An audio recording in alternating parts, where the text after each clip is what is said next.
E hoje nós vamos expor Amós capítulo 4, versos de 1 a 13. Peço que você abra sua Bíblia comigo nesse texto e após a leitura mantenha esta Bíblia aberta, sua Bíblia aberta nesta passagem. Amós capítulo 4.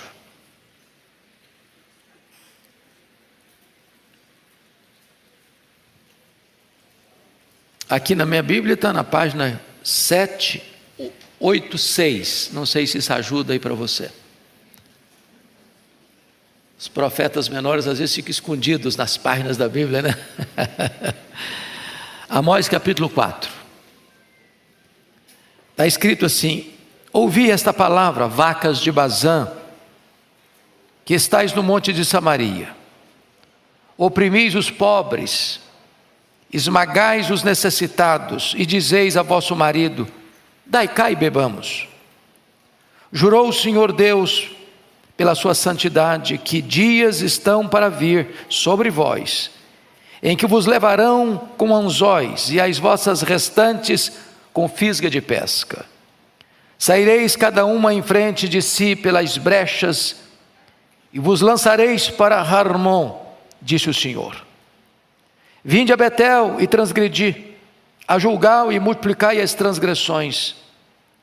E cada manhã trazei os vossos sacrifícios, de 3 em 3 dias os vossos dízimos. E ofereceis sacrifício de louvores do que é levedado, e apregoai ofertas voluntárias, e publicai-as, porque disso gostais, ó filhos de Israel, disse o Senhor Deus. Também vos deixei de dentes limpos em todas as vossas cidades, e com falta de pão em todos os vossos lugares. Contudo não vos convertestes a mim, disse o Senhor. Além disso, retive de vós a chuva, 3 meses ainda antes da ceifa, e fiz chover sobre uma cidade, e sobre a outra não. Um campo teve chuva, mas o outro que ficou sem chuva se secou. Andaram 2 ou 3 cidades, indo a outra cidade para beberem água, mas não se saciaram. Contudo não vos convertestes a mim, disse o Senhor. Feri-vos com crestamento e a ferrugem, a multidão das vossas hortas e das vossas vinhas, e das vossas figueiras e das vossas oliveiras, devorou o gafanhoto. Contudo não vos convertestes a mim, disse o Senhor. Enviei a peste contra vós outros à maneira do Egito, os vossos jovens matei-os à espada, e os vossos cavalos deixei-os levar presos, e o mau cheiro dos vossos arraiais fiz subir aos vossos narizes.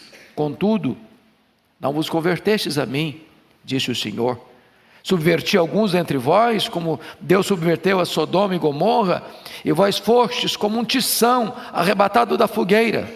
Contudo, não vos convertestes a mim, disse o Senhor. Portanto, assim te farei, ó Israel, e porque isso te farei, prepara-te, ó Israel, para te encontrares com o teu Deus. Porque é Ele quem forma os montes e cria o vento, e declara ao homem qual é o seu pensamento, e faz da manhã trevas, e pisos altos da terra. Senhor, Deus dos exércitos, é o seu nome. Você pode ler comigo o verso 12, todos são a sua voz, vamos juntos? Portanto, assim te farei, ó Israel, e porque isso te farei, prepara-te, ó Israel, para te encontrares com o teu Deus. O povo de Deus diante do tribunal de Deus, é o nosso tema para esta manhã. Era o dia 31 de outubro de 1996. O aeroporto de Congonhas estava tão lotado como sempre esteve. Era um voo da TAM, voo 402, com destino ao Rio de Janeiro. Aos arredores o movimento era o mesmo. Famílias se levantavam cedo para levar filhos à escola, outros para permanecer em casa, alguns já saíam para o trabalho. Era o voo das 8h30. Ali estavam médicos professores, advogados, comerciantes, donas de casa, estudantes. Quando os alto-falantes anunciaram última chamada, e então os últimos passageiros entram pelo portão, entram naquela aeronave da TAM, um Fokker 100, as portas se fecham, o comandante dá as últimas notícias sobre o voo, está tudo bem. E então, o comissário de bordo dá as instruções de segurança do voo, enquanto todos estão lendo alguma coisa, ninguém prestando atenção nessas informações. Era um voo rápido, 40 minutos. E então, a aeronave vai para a cabeceira da pista e decola. 2 minutos depois, essa aeronave já tinha perdido o controle e tinha caído sobre as casas próximas a Congonhas, virado uma bola de fogo, e os corpos carbonizados. Aquele não era um voo para o Rio de Janeiro, aquele era um voo para a eternidade. Não sabemos se aquelas pessoas estavam preparadas para pousarem na eternidade. Mas você e eu ainda estamos aqui. E a palavra de Deus para você é esta: prepara-te para te encontrares com o teu Deus. Esse texto é um alerta, é um grito no megafone de Deus, aos ouvidos da nossa alma: prepara-te para te encontrares com o teu Deus. Amós, que era um agricultor, colhedor de sicômoros, que cuidava de ovelhas, era um boieiro, é arrancado da sua terra, lá em Tecoa, próximo de Jerusalém, para ser profeta lá nas 10 tribos do norte, no tempo mais áureo, política e economicamente falando. Estava governando em Samaria o rei Jeroboão II. Ele governou 41 anos em Samaria. No seu governo havia prosperidade e havia paz nas fronteiras. Era um tempo de muita riqueza. E Amós é levantado por Deus para denunciar com voz firme os pecados do reino do norte, do reino de Israel. Dentre esses tantos pecados, no capítulo 4 ele destaca 3. Primeiro, a opressão aos pobres, a injustiça social. Segundo, a corrupção galopante na adoração a Deus. A religião existia, havia muitos frequentadores, mas tudo o que acontecia ali não estava mais afinado com a palavra de Deus. Era uma religião idólatra e humanista, centrada no homem, não em Deus. E finalmente, Amós aponta a incorrigibilidade sob divino julgamento. Deus age de todas as formas para espicaçar a consciência adormecida daquelas pessoas.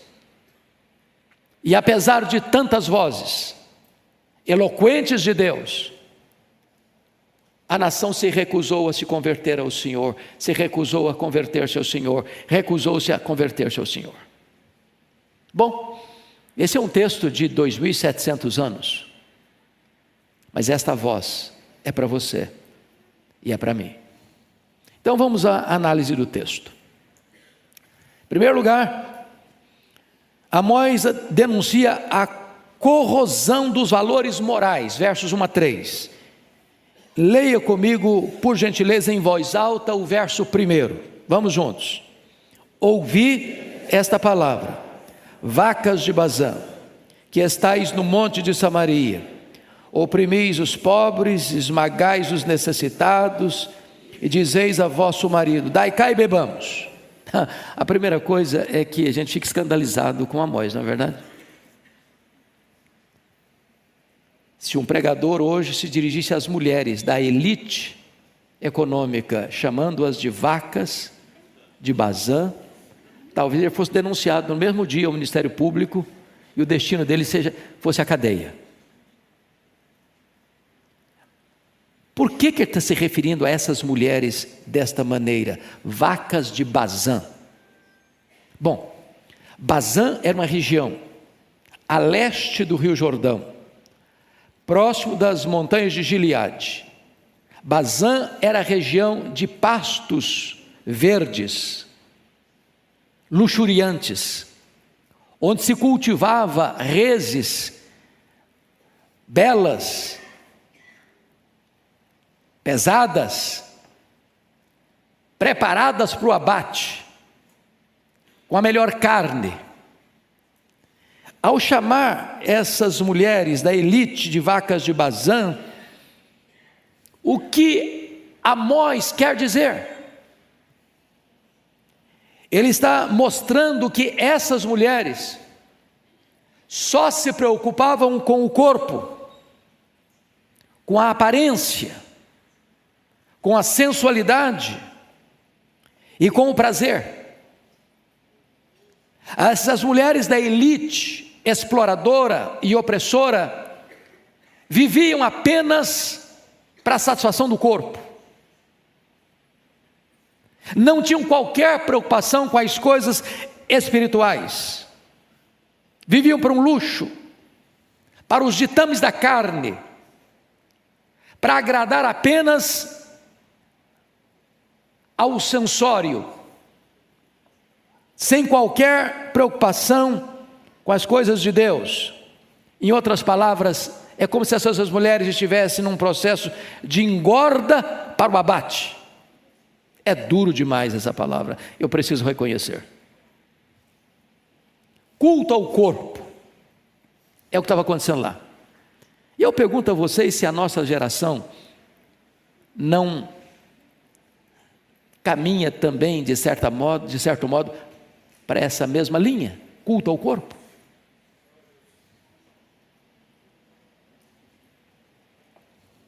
Onde nós estamos vivendo uma somolatria, a palavra soma no grego é corpo, somolatria é culto ao corpo.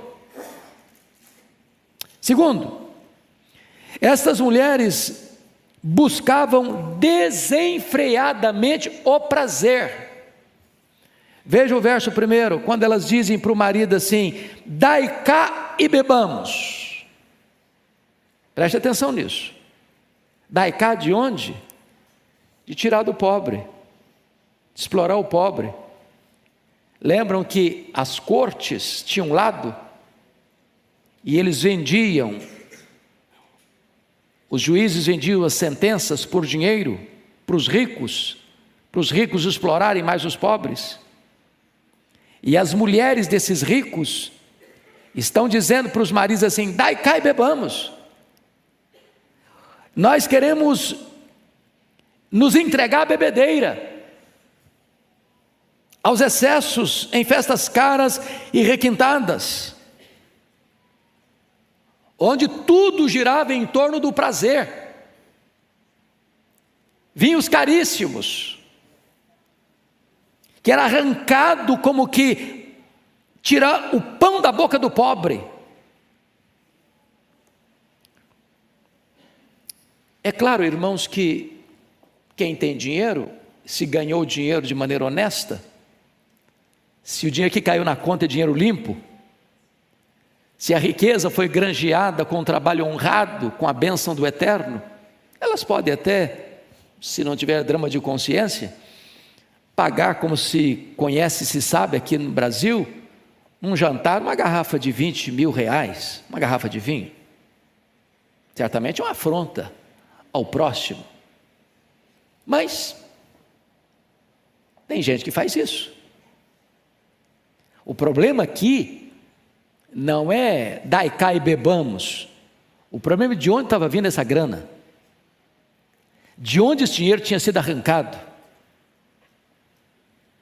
quem estava sendo explorado para viver na miséria, enquanto esses ricos estão bebendo às soltas, sem limites, no prazer total, vivendo ociosamente para beber.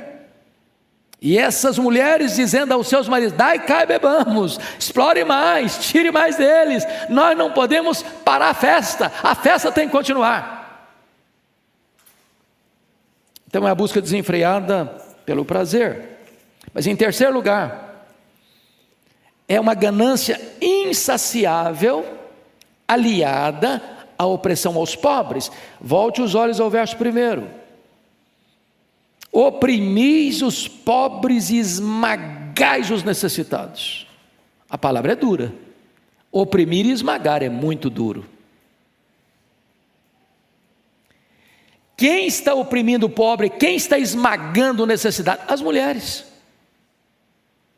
As vacas de Bazã. E por que elas estão oprimindo o pobre e elas estão esmagando os necessitados? Porque essas mulheres, elas estão induzindo seu marido respectivo a comprar sentenças dos juízes corruptos. Elas estão induzindo seu marido a tirar de quem não tem, para que elas tenham tudo para o prazer. E às vezes, meus irmãos, a gente fica imaginando que Deus é o Deus da igreja, é o Deus do templo, é o Deus do santuário, é o Deus das coisas espirituais, que Deus não vê, que Deus não se importa, que Deus não tem nada a ver com o que acontece nas cortes corruptas, nos parlamentos corruptos, nos governos corruptos, na sociedade corrupta, no comércio corrupto, na indústria corrupta, na exploração da corrupção. E Deus é o reto juiz que vê tudo, se importa com todas essas coisas.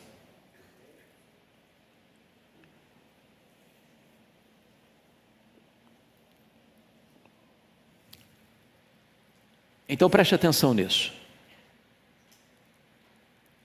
Nós não abraçamos a teologia da justiça social pela justiça social. Nós não somos da teologia da libertação. Mas nós entendemos que o Deus a quem servimos, Ele é justo. E Ele não tolera o mal. Ele não suporta o mal. Mas ainda, em quarto lugar, a inversão dos papéis no casamento. Versículo 1 está dizendo que essas mulheres é que estão dizendo, ou que estão fazendo, oprimindo o pobre, esmagando o necessitado, e dizendo ao marido: dai cá e bebamos. O que está acontecendo aqui? Desculpe de dizer isso, tá? As mulheres estão mandando no seu marido, e pela pior motivação. Preste atenção nisso. As mulheres, historicamente, foram sempre as guardiãs dos valores morais. Ora, quando as mulheres se corrompem, é porque a sociedade já foi para o fundo do poço. Essas mulheres não estão dizendo para o marido assim: olha, marido, pega leve, vocês estão fazendo injustiça, coitado do fulano. Ele precisa sustentar a família dele. Que isso, marido? Para com essa avareza. Nós já temos o suficiente. Para que tomar do que é pobre? Para que fazer injustiça para que a gente se enriqueça mais? Não faça isso. Não, são essas mulheres que estão mandando no marido. O marido está tendo uma agenda de opressão, porque por trás do marido tem uma mulher que está instigando ao mal. E é por isso que Amós, que era um boiadeiro, que entendia muito bem das redes, do que era esse negócio, não encontra um outro adjetivo para chamar essas matronas de vacas de Bazã. Quinto lugar, o justo juízo de Deus sobre o pecado, versos 2 e 3. Agora, leia o verso 2 comigo. Jurou o Senhor Deus pela sua santidade, que dias estão por vir sobre vós, em que vos levarão com anzóis e as vossas restantes com fisga de pesca. Versículo 3: saireis cada uma em frente de si pelas brechas e vos lançareis para Harmon, diz o Senhor. Quando o Senhor Deus jura, Ele não tem ninguém maior que Ele a quem apelar para jurar. Então Deus jura pelo atributo que é a essência dEle. E qual é a essência do ser de Deus? Ele é santo, santo, santo. Você nunca vai encontrar na Bíblia Deus é amor, amor, amor.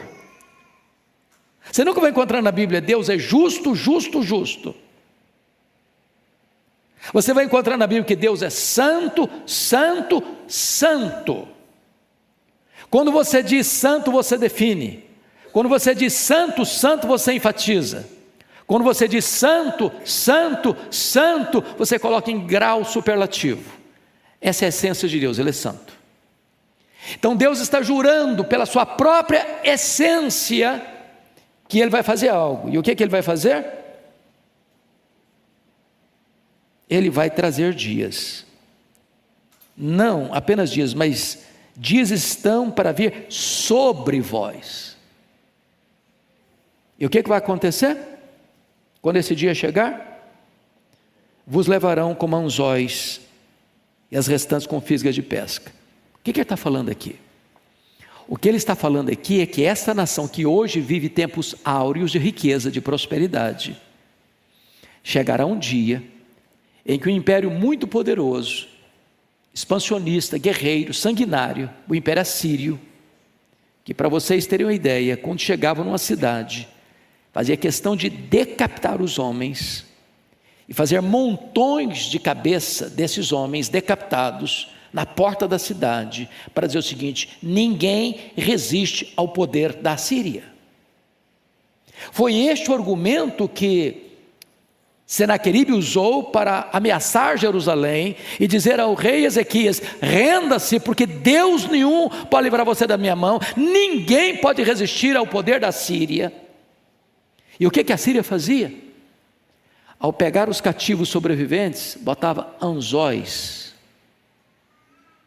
no lábio inferior e arrastava as pessoas como peixes, levando-as para o cativeiro.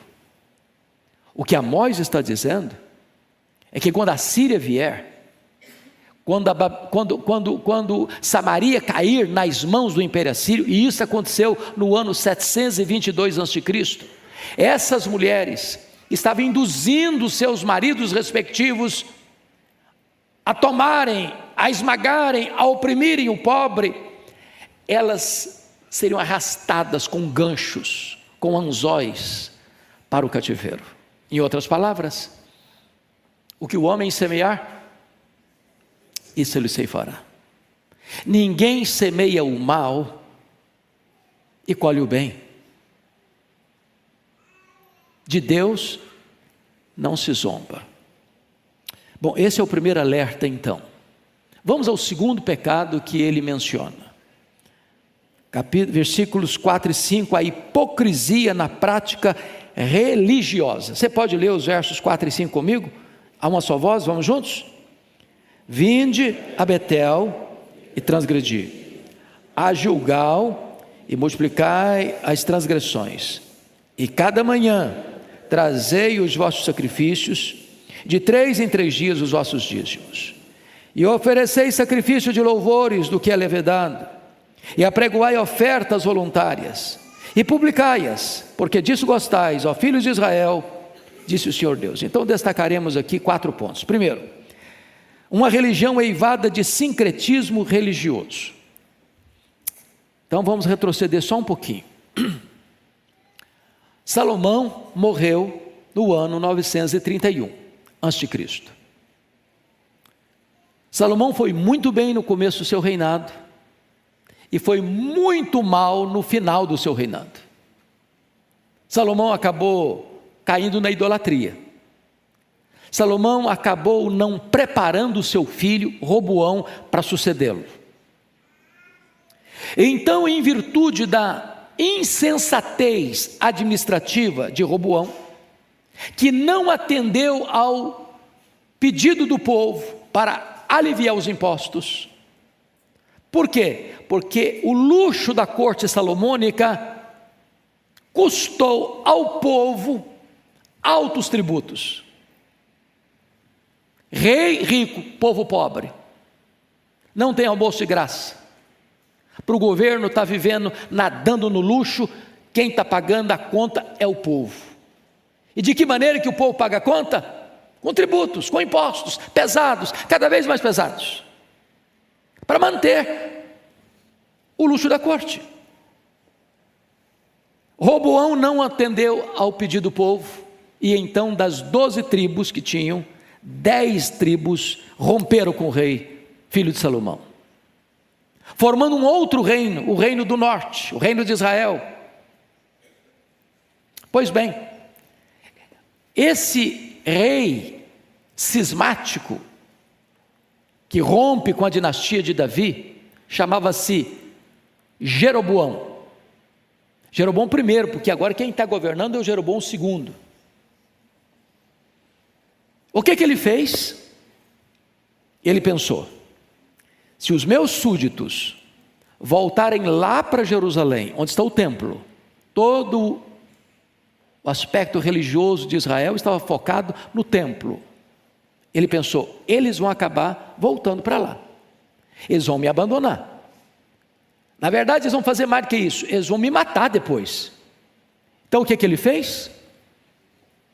Ele instituiu novos templos em outros lugares, como Betel lá no sul, Dan lá no norte, e disse o seguinte: eu vou fazer um bezerro de ouro, colocar um em Betel, outro em Dan, outro em Gilgal, e agora o meu povo não tem que ir mais para Jerusalém. Eles estão agora adorando a Deus, pressupostamente, mas por meio de um objeto físico, visível, tangível, o bezerro de ouro, que era o tipo de adoração do Egito e era o tipo de adoração das religiões cananeias. Em outras palavras, esse é um culto sincrético. Sincrético, a palavra significa que é a mistura de crenças. Ou seja, é a seguinte ideia: não importa como você crê, vamos todos juntar-nos. Todos nós somos um só povo. Se você está adorando um bezerro, se você não está adorando um bezerro, se você está prostrado diante de um ídolo, se você não está prostrado diante, não importa. Agora nós temos a nossa religião, do nosso jeito, do nosso gosto, com novos templos, com novos deuses, com novos sacerdotes, com nova liturgia. Esse culto não é bíblico, porque não é bíblico, é anátema. Preste atenção nisso. O culto é bíblico ou é anátema? Ou seja, eu, nem você, nem ninguém tem direito, tem autoridade, tem competência para dizer o seguinte: na minha igreja nós vamos adorar a Deus como nós gostamos. Vamos criar a nossa própria maneira de adorar a Deus. Vamos montar o nosso próprio estilo de liturgia. Eu não tenho o direito de introduzir no culto o que eu penso, o que eu acho, o que eu gosto. Deus estabeleceu na sua palavra a maneira como ele requer ser adorado. E Jesus resgata isso com a mulher samaritana, quando disse: ora, Deus é espírito, e importa que os seus adoradores o adorem em espírito e em verdade. Porque Deus não procura adoração, Deus procura adoradores, que o adorem em espírito e em verdade. Segundo lugar, não era apenas uma religião eivada de sincretismo, mas era uma religião fortemente ritualista. Veja vocês o que acontecia nesse culto. Oferecei sacrifício de louvores, do que é levedado. Então já está o meu primeiro problema aqui, que os sacrifícios não podiam ser levedados, tinha que ser sem fermento. Eles já estão mudando o que a palavra de Deus orienta. Segundo, apregoai ofertas voluntárias e publicai-as. Então estão fazendo coisa boa, ofertas voluntárias, generosidade, ofertantes generosos, diríamos nós hoje aqui. Mas, olha comigo o versículo de número 4. A cada manhã trazei os vossos sacrifícios. Então todo dia tinha culto, tinha sacrifício. Tem mais, de 3 em 3 dias os vossos dízimos. Eles faziam mais do que a lei requeria. 3 em 3 dias tinha gente entregando dízimo. Ou seja, a prática religiosa era o quê? Intensa, cotidiana. Todo dia tinha sacrifício, 3 em 3 dias tinha dízimo, tinha festas solenes, tudo isso aí existia. Agora, a pergunta é, preste atenção nisso, Deus se interessa, ou Deus se importa, ou Deus se impressiona com a quantidade de ofertas que nós trazemos? É a quantidade que impressiona Deus? É a constância que impressiona Deus? É a abundância dos sacrifícios que impressiona Deus? Por que Deus não está aceitando tudo isso que estão fazendo? Por quê? Porque o culto que eles estão prestando não é bíblico, e o culto que eles estão prestando não é honesto. Por que não é honesto? Porque na mesma medida que eles estão fazendo tudo isso na igreja, lá fora da igreja, eles estão oprimindo os pobres, eles estão esmagando os necessitados, eles estão comprando sentenças nos tribunais corruptos, eles estão fazendo e acontecendo. As mulheres estão dizendo: marido, explora mais, nós temos que beber o vinho caro, nós temos que curtir a vida. Quando a religião está divorciada da vida, essa religião não agrada a Deus. Não importa quão abundante ela seja. Antes de Deus aceitar a oferta, Deus precisa aceitar o ofertante. Lembram que a Bíblia diz de Caim e Abel? O Senhor se agradou de Abel e da sua oferta, e o Senhor não se agradou de Caim e da sua oferta. Quando Deus não agrada do ofertante, Ele não agrada da oferta que Ele traz. Terceiro, uma religião eminentemente humanista. Preste atenção no que está escrito aqui no versículo 5. Ofereceis sacrifício de louvores, do que é levedado, e apregoai ofertas voluntárias e publicai-as. Agora frisa essa frase: porque disso gostais. Repete comigo essa frase: porque disso gostais. Por que eles faziam tudo isso? Era para agradar a Deus? Era para glorificar a Deus? Era para obedecer aos preceitos de Deus? Não. Toda essa abundante expressão religiosa acontecia diariamente, de 3 em 3 dias, periodicamente, porque eles faziam isso deles, por meio deles e para eles. Não era Deus, era eles mesmos. Diríamos nós que era uma religião humanista.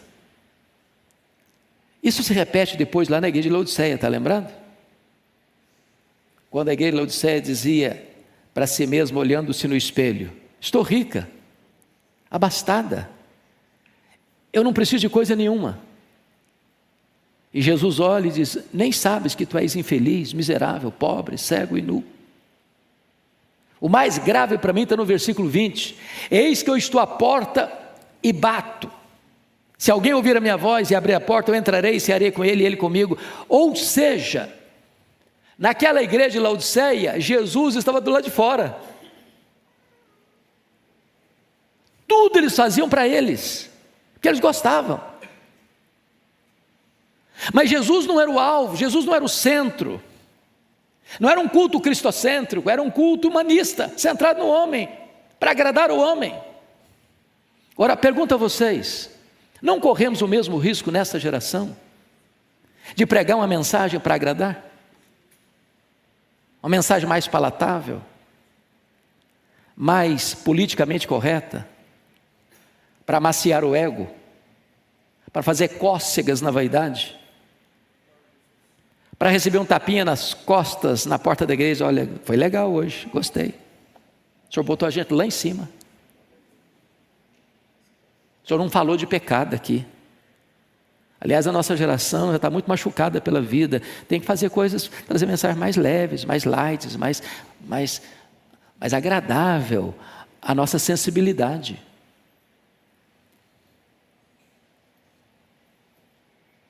Corremos o mesmo risco de fazer, não porque isso está honrando a Deus, mas fazer porque nós gostamos. É desse jeito que nós gostamos. Estamos cultuando a nós mesmos. Colocamos-nos num pedestal e queremos que a glória seja nossa. Amós se insurge contra isso. Mas, quarto lugar, uma religião debaixo do desgosto e da reprovação de Deus. Irmãos, é fortíssimo a linguagem de zombaria e ironia do profeta Amós. Versículo 4, repete comigo a leitura, verso 4, vamos juntos. Vinde a Betel e transgredi, a Gilgal e multiplicai as transgressões, cada manhã trazer os vossos sacrifícios, de 3 dias os vossos dízimos, de 3 em 3 dias os vossos dízimos.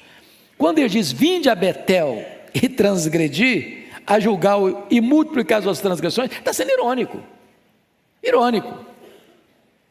Ele está zombando desses adoradores. Ele está dizendo o seguinte: olha, vocês estão vindo para Betel com os seus sacrifícios, com as suas ofertas, com as suas oferendas, com as suas festas, mas quanto mais vocês vêm, mais vocês pecam. Vocês estão vindo a Gilgal, e quanto mais vocês chegam em Gilgal, mais vocês multiplicam as transgressões de vocês. Porque vocês não estão fazendo de acordo com o que Deus orienta, vocês não estão fazendo com as motivações adequadas, vocês estão fazendo isso não porque tudo está centrado em Deus, mas em vocês mesmos. Agora, preste atenção nisso aqui. Quando você fala Betel na Bíblia, o que vem à sua cabeça?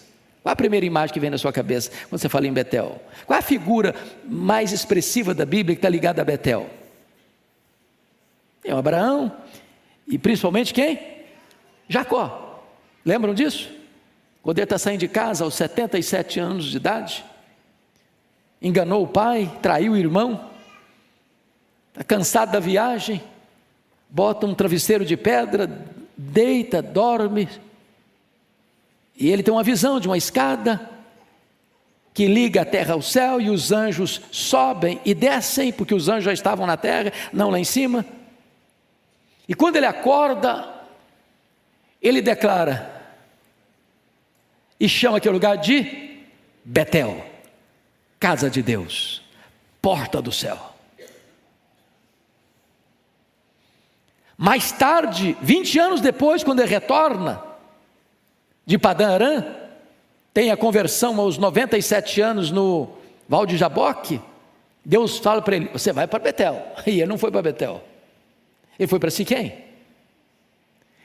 Ele armou suas tendas para o lado de Siquém, na contramão da vontade de Deus, e ali em Siquém ele teve um grave problema, porque a sua filha única, Diná, foi desonrada pelo príncipe da terra, e os irmãos de Diná tramaram contra a família do príncipe, trair a família do príncipe, dizer: não, você está achando o quê, camarada? Será que nós vamos dar a nossa irmã para um camarada incircunciso? Para um povo incircunciso? A circuncisão era o selo da aliança de Deus, que tornava uma pessoa povo de Deus de forma simbólica. Se vocês se circuncidarem, todos vocês, tá bom, a gente até admite e até permite que Diná se case com o príncipe. Todo mundo se circuncidou. Quando está todo mundo com as dores mais intensas da cirurgia, que devia não ser tão cuidadosa como hoje, os 2 irmãos de Diná, Levi e Simeão, entra lá e mata a espada. O cara, a família dele, todos os homens da cidade. Uma chacina, um banho de sangue. Jacó ficou desesperado. Eles vão nos matar agora. Nossa família vai ser dizimada agora. E Deus então disse para Jacó: suba para Betel. Agora, limpe as mãos de vocês, estão cheias de sangue. Tire as roupas sujas de vocês, suba para Betel. E quando ele subiu para Betel, Deus pôs um terror nas nações vizinhas.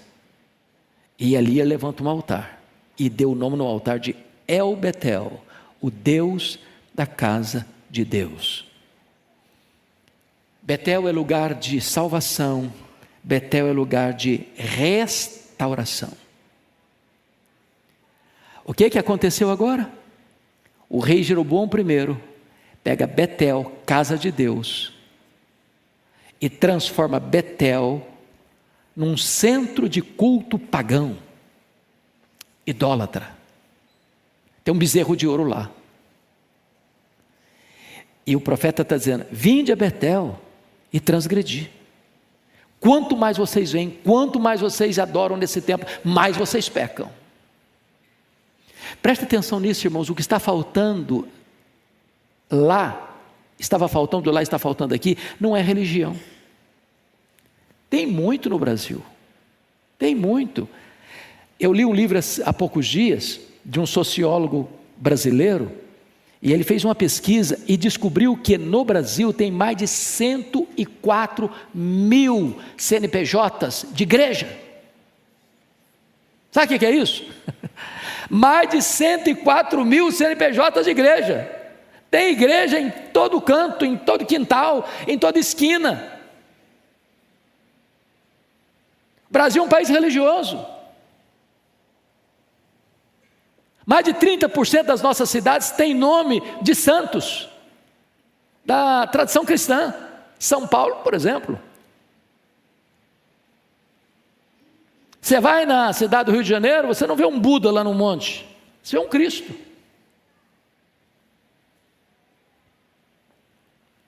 Mas Deus não está interessado em religião. Isso não impressiona Deus.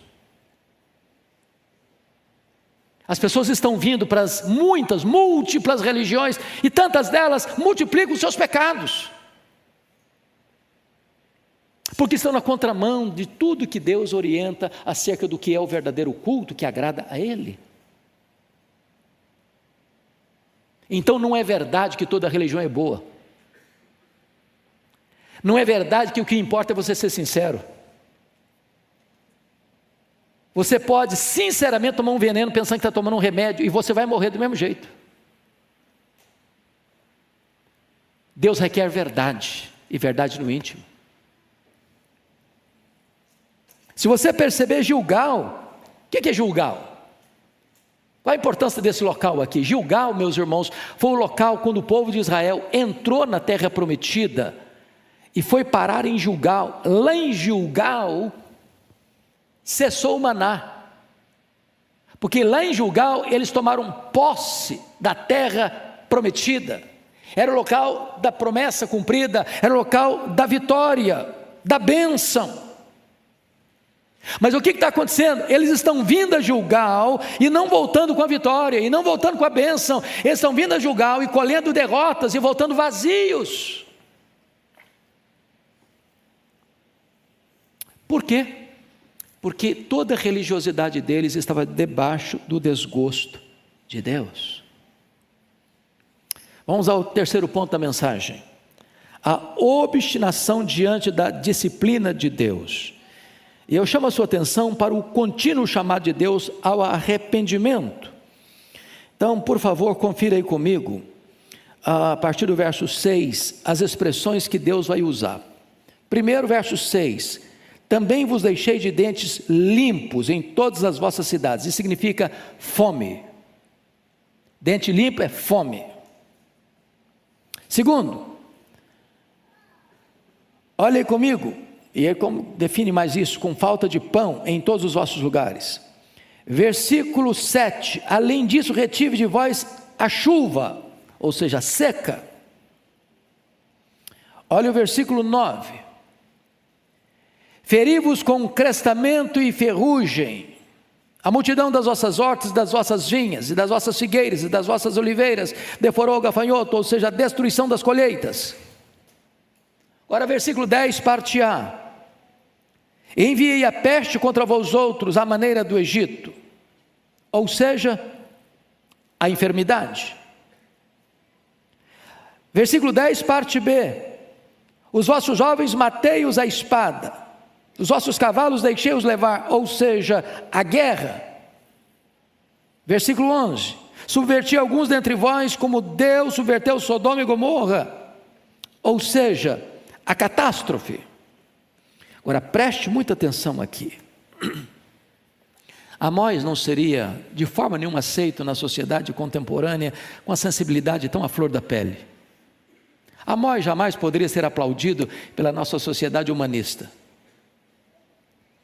Amós não passaria no teste na descrição de Deus, porque quem está trazendo todos esses juízos é Deus. É claro que Deus está usando instrumentos humanos para exercer o juízo. A pergunta é: por que é que Deus está trazendo a fome? Por que é que Deus está trazendo a seca? Por que é que Deus está trazendo a destruição das colheitas? Por que é que Deus está trazendo a enfermidade? Por que é que Deus está trazendo a guerra? Por que é que Deus está trazendo a catástrofe? Por quê? Porque o povo não quis ouvir Deus num chamado de graça e amor. Então, quando o homem não escuta a voz de Deus, ele vai ter que escutar o estalido do chicote de Deus. Porém, até mesmo o estalido do chicote de Deus ainda é uma expressão da graça de Deus. Porque Deus está dizendo o seguinte: eu vou disciplinar você para você não ir para o inferno. Eu vou usar uma medida amarga, eu vou usar uma medida radical com você para que você não pereça. Bendito seja Deus pela sua disciplina, porque Deus disciplina quem Ele ama. Se nós fôssemos bastardos e não filhos, Deus nos entregaria a nós mesmos, estaríamos arruinados. Então, se Deus está pegando pesado com você, não reclame não, é porque Ele ama você. Deus disse para a igreja de Laodiceia: eu repreendo e disciplino a quantos amo, sê pois zeloso e arrepende-te. Bom, mas você vai ver agora comigo, diante da contínua manifestação da disciplina de Deus, a contínua obstinação do povo. Qual é a frase que aparece aí como estribilho? No verso 6: contudo não vos convertestes a mim, disse o Senhor. Versículo 8: contudo não vos convertestes a mim, disse o Senhor. Versículo 9: contudo não vos convertestes a mim, disse o Senhor. Versículo 10: contudo não vos convertestes a mim, disse o Senhor. Versículo 11: contudo não vos convertestes a mim, disse o Senhor. O que você está vendo? Esse estribilho repetido e repetido e repetido. Apesar da dose amarga e da medida radical de Deus, o povo obstinadamente não quis ouvir a voz de Deus. Põe na tela para mim, se você puder, filho, Provérbios 29, versículo 1. Vamos ler esse versículo. Provérbios 29, verso 1. Vamos ler juntos? O homem repreendido endurece a cerviz, será quebrado de repente, sem que haja cura. Está aí o alerta de Deus. Então vamos ao último ponto da mensagem. Ficamos atentos então que eles se recusam a crer que suas punições tinham relação com o seu pecado. E eles são uma demonstração para nós que o sofrimento por si mesmo não pode levar o pecador ao arrependimento. Preste muita atenção nisso. É muito comum você escutar o seguinte adágio popular: quem não vem, quem completa para mim? Quem não vem pelo amor, vem pela dor. Esse adágio não é verdadeiro. Preste atenção nisso. O que leva o homem a Deus, o que traz o homem de volta para Deus, não é a dor, é a graça. Porque a dor sem a graça endurece ainda mais. Está escrito lá em Apocalipse 16, que diante dos flagelos que Deus trouxe, as pessoas rilhavam os dentes de ira contra Deus. É a reação da mulher de Jó: amaldiçoa esse teu Deus e morre. Se a graça de Deus não operar em nós, irmãos, podemos sofrer o máximo, e ainda assim o nosso coração não se quebra. Sabe por quê? O mesmo sol que amolece a cera, endurece o barro. É a bondade de Deus que nos conduz ao arrependimento. Bom, então, terminando, vamos ver o quarto e último ponto, o inevitável juízo de Deus. Primeiramente, Amós fala da certeza do juízo, versículo 12.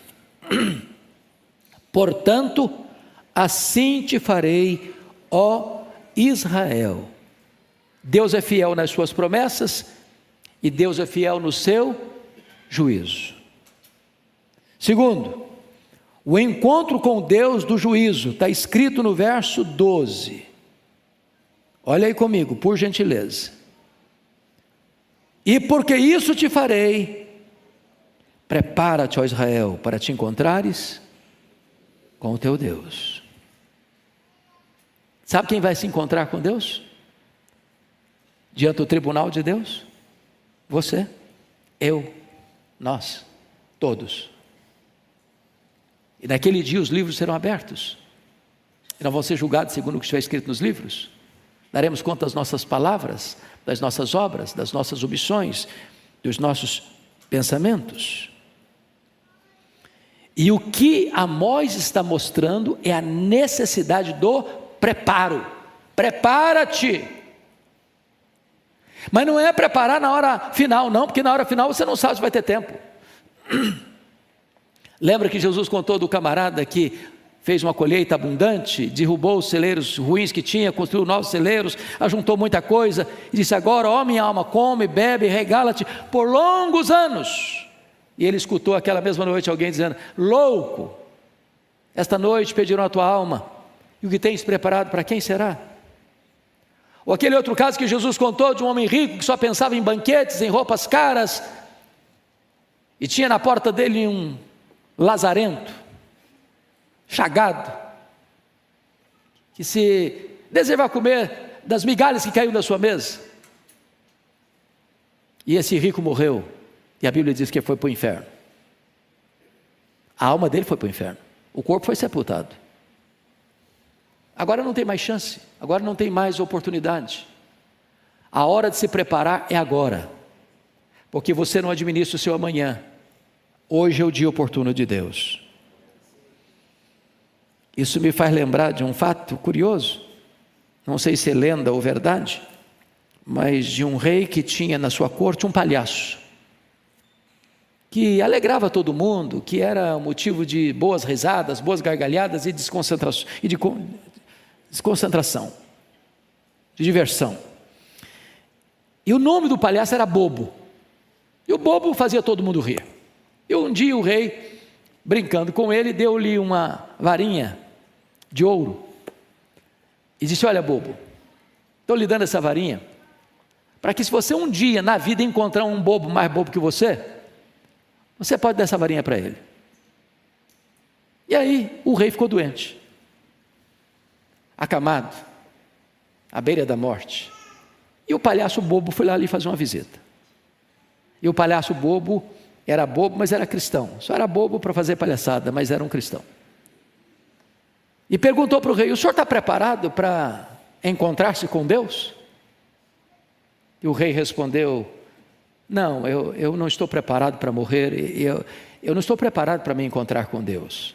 E o palhaço disse: então eu vou devolver ao senhor a varinha, porque o senhor é o homem mais tolo do mundo, na iminência da morte, ainda não está preparado para encontrar-se com Deus. Prepara-te, ó Israel, para te encontrares com o Senhor teu Deus. Quem é esse Deus?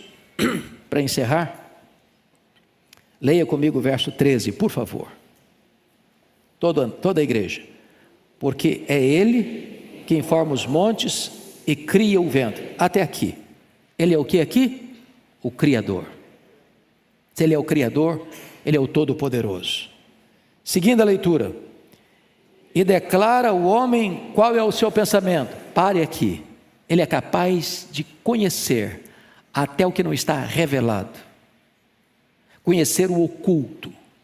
Conhecer o que você pensa. Ele é onisciente. Seguindo a leitura. E faz da manhã trevas. Até aqui. O que acontece aqui? Ele tem um poder transformador. Transformador. Veja você que ele pega a claridade e transforma a claridade em escuridão. Ele pode mudar o cenário e ele pode mudar o coração do homem. Concluindo a leitura. E pisa os altos da terra.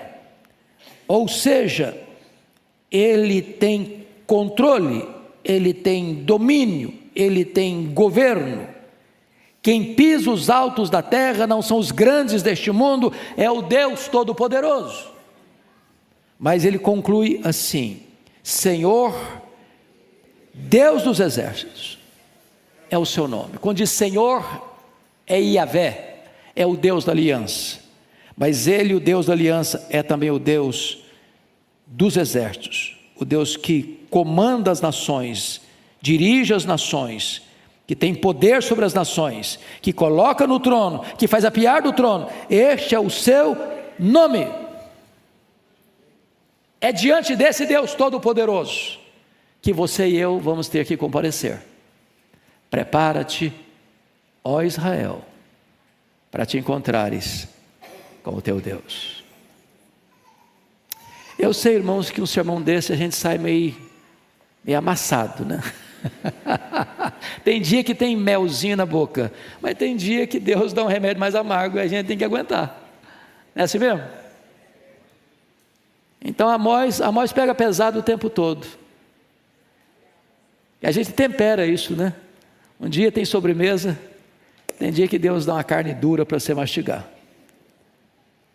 Mas é palavra de Deus. E feliz é aquele que escuta a palavra de Deus, e não apenas escuta, mas a coloca em prática. Vamos ficar em pé e vamos orar.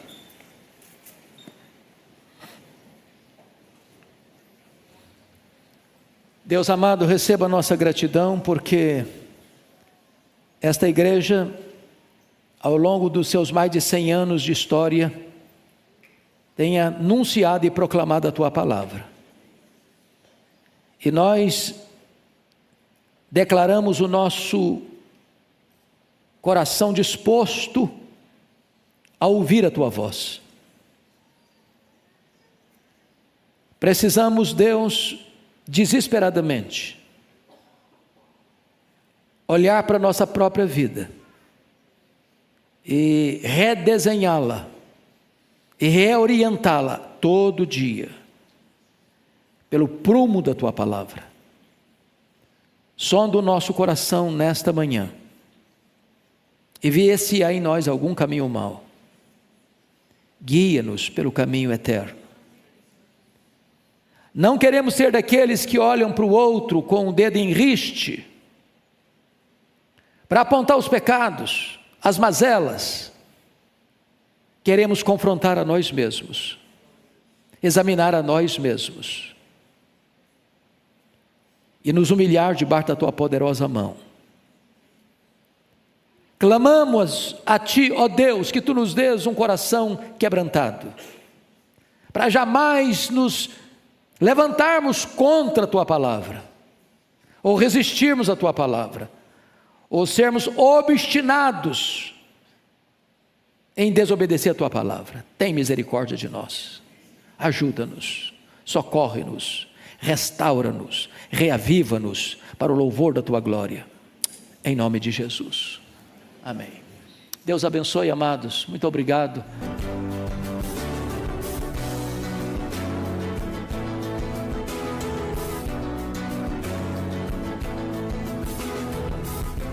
Palavra da Verdade, com Hernandes Dias Lopes. Palavra da Verdade, com Hernandes Dias Lopes. E hoje eu quero partilhar com vocês o texto que está na primeira carta de Paulo aos Tessalonicenses. Tessalonicenses capítulo 4.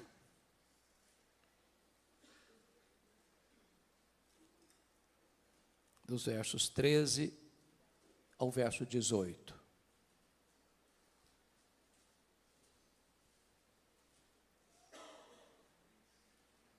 Primeiro Tessalonicenses 4, 13 a 18, lido o texto, mantenha a sua Bíblia aberta comigo, por favor.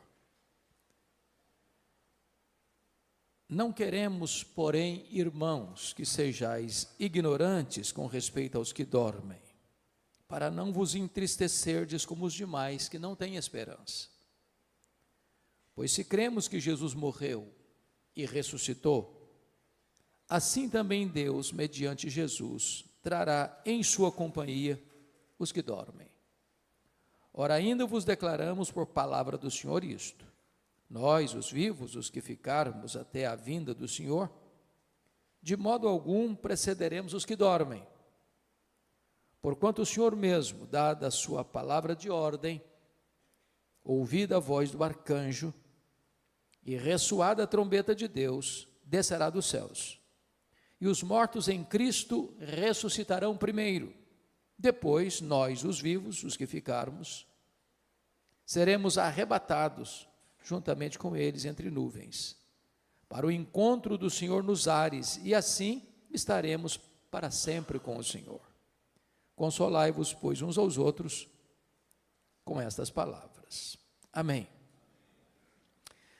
Bom, o apóstolo Paulo, na sua segunda viagem missionária, esteve nesta cidade chamada Tessalônica.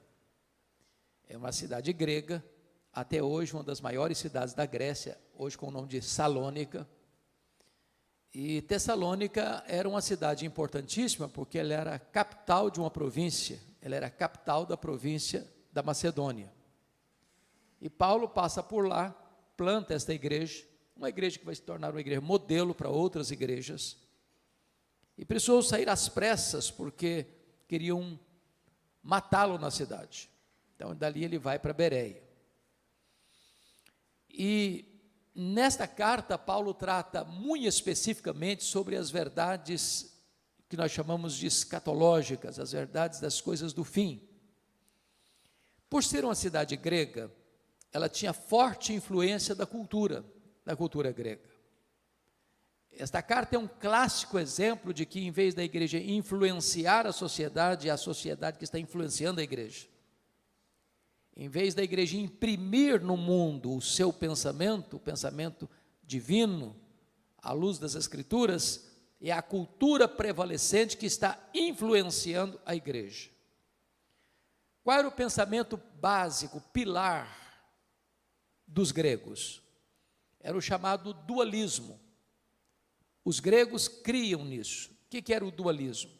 O dualismo era a ideia de que a matéria que você toca, que você vê, que você apalpa, era essencialmente má. o espírito invisível, imaterial, espiritual, era essencialmente bom. Em virtude disso, os gregos não acreditavam em três coisas. Eles não acreditavam na criação. Para os gregos, a criação era uma emanação divina, não direta, porque se a matéria era má, um Deus sendo bom não pode criar algo mau. Então a criação veio a ser as últimas emanações da divindade, que já não tinha mais conexão com a divindade. Porque na cabeça dos gregos, a matéria era má. Então eles não acreditavam na criação. Claro, eles não acreditavam na encarnação. Porque para eles Jesus não podia ser Deus e homem ao mesmo tempo. Porque já tinha um corpo material, e se para eles a matéria era má, ele não podia ser essencialmente bom. Se ele não podia ser essencialmente bom, ele não podia ser Deus. Então negavam também a divindade de Cristo, a encarnação de Cristo.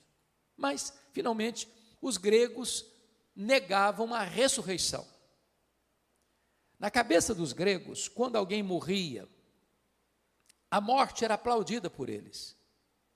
Porque na cabeça deles, a alma imaterial estava presa num cárcere, numa masmorra chamada corpo. Então, quando alguém morria, na cabeça dos gregos, aquela alma que estava prisioneira no cárcere chamado corpo, era liberta. Pensar em ressurreição para eles era um anticlímax, era um retrocesso, porque era pegar aquela alma que fora liberta na morte e trazê-la de volta para a prisão do corpo. Então, os gregos não acreditavam em ressurreição. É por isso que quando Paulo pregou em Atenas, a cidade grega, capital da intelectualidade humana, ao ouvirem falar de ressurreição, uns escarneceram. Então, o que estava acontecendo aqui? Quando um crente morria na igreja de Tessalônica, era um desespero só. Porque os crentes de Tessalônica, copiando o que estava acontecendo na sociedade, no mundo, eles não tinham esperança. Não tinha cântico, não tinha celebração, não tinha convicção de céu, não tinha garantia de vida eterna. Olha comigo o versículo 13. Não queremos, porém, irmãos, que sejais ignorantes com respeito aos que dormem, para não vos entristecerdes como os demais que não têm esperança. Paulo está dizendo que o mundo não tem esperança e os crentes não podem viver como o mundo sem essa esperança. Agora, o que ele está querendo dizer aqui com os que dormem? Com respeito aos que dormem, para não vos entristecer como os demais que não têm esperança. E a pergunta que eu faço a vocês: o que é que dorme na hora da morte? É o corpo ou é a alma? O que é que dorme? E a resposta insofismável, categórica é o corpo que dorme. A alma não dorme. O seu corpo não sobrevive sem a sua alma, mas a sua alma sobrevive sem o seu corpo. Você não é um corpo que tem uma alma, você é uma alma que tem um corpo. Você e eu fomos feitos do pó, somos pó e voltaremos ao pó. Mas na hora da morte, a alma, que é o sopro divino, se desprende do corpo e se volta para o Senhor. O pó volta à terra como deu, o espírito volta a Deus. Agora, aquela dúvida dos tessalonicenses ainda é a dúvida de hoje. Porque a pergunta hoje que eu mais escuto com um pastor é essa: pastor, como é que vai ser na hora da morte? O que vai acontecer? O que acontece quando um crente morre? Vamos falar dos cristãos agora. E quando falo cristão, estou falando daqueles que nasceram de novo, que têm seu nome escrito no livro da vida, que são herdeiros da vida eterna. O que acontece quando um crente morre? Bom, se você perguntar isso para um ateu que não crê na eternidade, o que acontece quando uma pessoa morre? Ele vai dizer assim: bom, morreu, é só matéria, acabou, não tem mais nada. Se você fizesse a pergunta para um defensor do romanismo, da doutrina romana, ele vai dizer: gente, a pessoa não era tão má para ir direto para o inferno, não era tão boa para ir direto para o céu, morreu, vai para o purgatório. fica lá sofrendo, purgando os pecados, não sabe se 1 ano, se 10 anos, se 100 anos, se 1000 anos, até os pecados serem purgados e aí poder entrar no paraíso. Não tem esperança nisso. Se você fizer essa pergunta para um espiritualista, o que acontece quando uma pessoa morre? Ele vai dizer, bom, morreu, desencarnou, reencarnou, desencarnou, reencarnou, desencarnou, num processo ad infinitum. Também não tem esperança nisso. Se você fizer a pergunta para uma outra vertente teológica hoje, o que acontece quando uma pessoa morre? Ele vai dizer para você, morreu, a alma fica dormindo, até a segunda vinda de Cristo, inconsciente. Bom, mas isso também não tem esperança. O que a Bíblia diz? O que a Bíblia diz? Quando um crente morre, a Bíblia diz lá em 2 Coríntios 5,8, que morrer é deixar o corpo e habitar com o Senhor. E o Senhor não está na sepultura dormindo. O que a Bíblia diz? Filipenses 1,23 diz que morrer é partir para estar com Cristo, o que é incomparavelmente melhor. E Cristo não está na sepultura. Cristo está sentado no trono. Ele está no céu, de onde intercede por nós. É por isso que Paulo diz, morrer para mim é lucro. Por exemplo, quando Jesus disse àquele ladrão que se arrependeu, na última hora, na 10ª hora, à sua direita, o que Jesus disse para ele? Em verdade te digo que hoje mesmo estarás comigo no paraíso. Bom, Jesus morreu naquele dia, seu corpo foi sepultado, e a sepultura não é o paraíso. Isso porque Jesus, antes de morrer, disse, Pai, nas tuas mãos entrego o meu espírito. Então, o problema dos tessalonicenses é que eles estavam vivendo sem esperança, influenciados pela filosofia e pela cultura dos gregos, deixando de experimentar e usufruir as verdades consoladoras das Escrituras.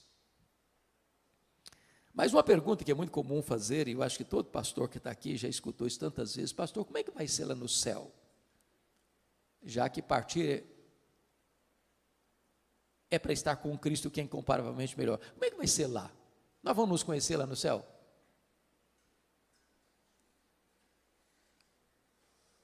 E a resposta óbvia é claro que nós vamos nos conhecer no céu. É claro. O céu não é retrocesso, o céu é glorificação.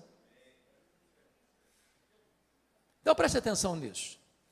Aqui você e eu não nos conhecemos direito. Se eu não sei quem aqui está casado há mais tempo, mas vamos imaginar que tem aqui no auditório uma pessoa que tem 50 anos de casado. Se eu perguntar para essa mulher assim, você conhece o seu marido? Ela vai responder assim, estou começando a conhecer. Se eu perguntar para o marido, você conhece a sua mulher? Eu falei, rapaz, eu estou arranhando ainda a superfície para conhecer. Os gregos diziam assim, conhece-te a ti mesmo. Os gregos estavam errados. Nem você, nem eu nos conhecemos. Só Deus nos conhece. Eu não sei quanto a você, mas de vez em quando eu fico escandalizado comigo mesmo. Você não fica, não? Falei, meu Deus, não sou eu que estou pensando nisso, não é possível. Você e eu não nos conhecemos. Agora, lá no céu, sem as limitações que nós temos aqui, de tempo, de espaço, de conhecimento, nós vamos nos conhecer. Pense só comigo, imagine você conviver com alguém a eternidade inteira sem saber quem ela é. Faz sentido isso? Não faz o mínimo sentido. É óbvio que nós vamos nos conhecer. Agora, um detalhe. Lá no céu não vai ter as mesmas realidades que aqui. Por exemplo, Jesus disse que lá no céu nem se casa, nem se dá em casamento. Às vezes as pessoas nutrem um romantismo irreal nesse sentido. E eu já vi muito funeral, sobretudo de uma pessoa que já está casada há muitos anos, vai a esposa primeiro, vai o marido primeiro, E um fica lá curtindo, passando a mão assim, a mãozinha já gelada, assim, daqui a pouquinho eu estou indo também, dando a ideia de que vai continuar casado lá no céu. Não vai não. Casamento é só para essa vida. Aproveita, porque depois não tem mais. Alguém diz, ufa, até que enfim também. Ah, que pena, podia prosseguir, não vai prosseguir. Então, casamento é só para essa vida. É por isso que a Bíblia diz que tem um curso aí, que o curso é bom, mas o título não é bom. Casados para sempre. Não é verdade isso, não tem casados para sempre. O curso é bom, mas o título, penso eu, não foi feliz. Porque a Bíblia diz que casamento é até que a morte o separe. Então lá no céu não tem casamento. Segunda coisa, lá no céu nós não vamos ser famílias nucleares. Em outras palavras, lá no céu você não vai amar mais quem foi aqui, seu pai, sua mãe, seu marido, sua mulher, seus filhos, seus avós, do que você vai amar Abraão, Isaque e Jacó. Lá nós não vamos ser famílias, José, Pereira, Silva, Oliveira. Não, lá nós vamos ser uma única família, lavada no sangue do Cordeiro. Agora, Paulo não diz o seguinte, nós não estamos aqui especulando.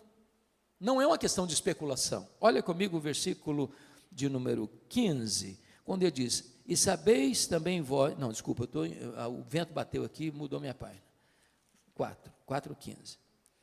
Ora, ainda vos declaramos por palavra do Senhor isto, não é especulação, não é uma teoria, não é uma opinião de um teólogo, é revelação de Deus. Isso é o que Deus revelou.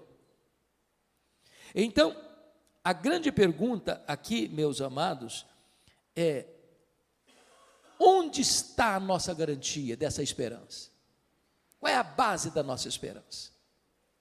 E o apóstolo Paulo vai responder nesse texto, no verso 16, é a parousia. Ora ainda, versículo 16, porque o Senhor, porquanto o Senhor mesmo, dada a sua palavra de ordem, ouvida a voz do arcanjo e ressoada a trombeta de Deus, descerá dos céus. Então você e eu cremos que Jesus vai voltar. Esse é o pináculo da nossa fé. Esse é a acrópole da nossa esperança. Esse é o ponto culminante da nossa convicção. É a consumação da nossa salvação. Porque notem bem, nós já fomos salvos, nós estamos sendo salvos e nós seremos salvos. Com respeito à justificação, nós já fomos salvos. Com respeito à santificação, nós estamos sendo salvos. Mas com respeito à glorificação, nós seremos salvos. Essa é a nossa convicção. Jesus vai voltar. Ele vai voltar. E não tem corte humana, por mais egrégia que ela seja, que possa cancelar essa agenda. Essa agenda não está estabelecida na terra, nem pelos homens. Ela está estabelecida no céu, pelo próprio Deus. Ele vai voltar. E a pergunta é como ele vai voltar. Primeiro, ele vai voltar pessoalmente. Está lá em Atos 1, versículos 9 a 11, que quando ele está subindo entre nuvens, 2 anjos descem, e os discípulos perguntam, e eles perguntam para os discípulos, estão olhando, varões galileus, por que estáis olhando para as alturas? Esse mesmo Jesus que vi subir, do mesmo modo, descerá. Ele não vai enviar um embaixador, não será Gabriel, não será Miguel, não será um arcanjo, não será um querubim, ele mesmo voltará pessoalmente. Segundo, como ele voltará? Ele voltará visivelmente. Lá em Apocalipse 1,7 diz que todo olho o verá, até aqueles que o traspassaram. O que significa isso? Até aqueles que o traspassaram. Lá em João 5, 28 e 29 diz que todos os mortos, quando ele voltar, ouviram a sua voz e sairão dos túmulos. Uns para a ressurreição da vida, outros para a ressurreição do juízo.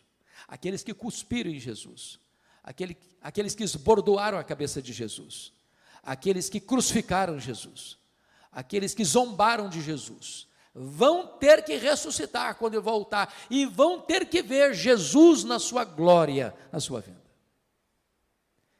Vai ser o evento mais público da história. Não importa o fuso horário. Agora é exatamente 10 horas e 6 minutos no Brasil. Exatamente agora são 10 horas e 6 minutos da noite, lá no Japão. Não importa se de dia, se de noite ou se à tarde. E Jesus, quando disse isso, estava exatamente trabalhando a questão dos fusos horários. Porque se Jesus volta de noite para nós, é volta de dia lá para a Ásia. Se é volta de dia lá para a Ásia, é volta de noite para o Brasil. Não importa onde a pessoa esteja, em que fuso ela esteja, todo olho o verá. Vai ser o evento mais público da história. Mas em terceiro lugar, como ele voltará? Ele voltará audivelmente, porque o versículo 16 nos informa que, ouvida a voz do arcanjo, ressoada a trombeta de Deus, ele descerá dos céus. Ou seja, vai ser com o maior alarido da história. Não tem um arrebatamento secreto que ninguém viu, ninguém percebeu. Não, é público, é visível, é audível. Não haverá caverna tão profunda, não haverá deserto tão inóspito, não haverá montanhas tão geladas, onde as pessoas estejam que não ouçam o ruído, o alarido, a publicidade desse som, quando Jesus voltar para buscar a sua noiva, a sua igreja. Como Jesus voltará? Quarto lugar, ele voltará repentinamente. Diz no sermão profético de Jesus, que vai ser como um relâmpago que risca os céus do Oriente ao Ocidente. Quando está chovendo muito, está dando uma tempestade, você vê relâmpagos e você escuta trovões. Qual que acontece primeiro? O relâmpago ou o trovão? Ambos ao mesmo tempo. Você vê o relâmpago primeiro, porque a velocidade da luz é maior do que a velocidade do som. Então, um relâmpago ele risca os céus num átimo de tempo. Vai ser com essa rapidez. Paulo, em 1 Coríntios 15, vai comparar como um abrir e fechar de olhos. Quantas vezes você abre e fecha os olhos por dia? Você não sabe. É automático. Aliás, Paulo vai usar uma palavra lá em 1 Coríntios 15, num momento, e a palavra momento no grego é a palavra átomos, de onde vem a palavra portuguesa átomo. Vai ser com esta rapidez, faiscar de uma estrela, o dardejar da cauda de um peixe, ou o abrir e fechar de olhos, que Jesus voltará. Sabe o que significa isso? Não dá para se preparar de última hora. Não dá para encher a botija de azeite na última hora. Ou você está preparado agora, ou você será pego de surpresa. Quinto lugar, como Jesus voltará?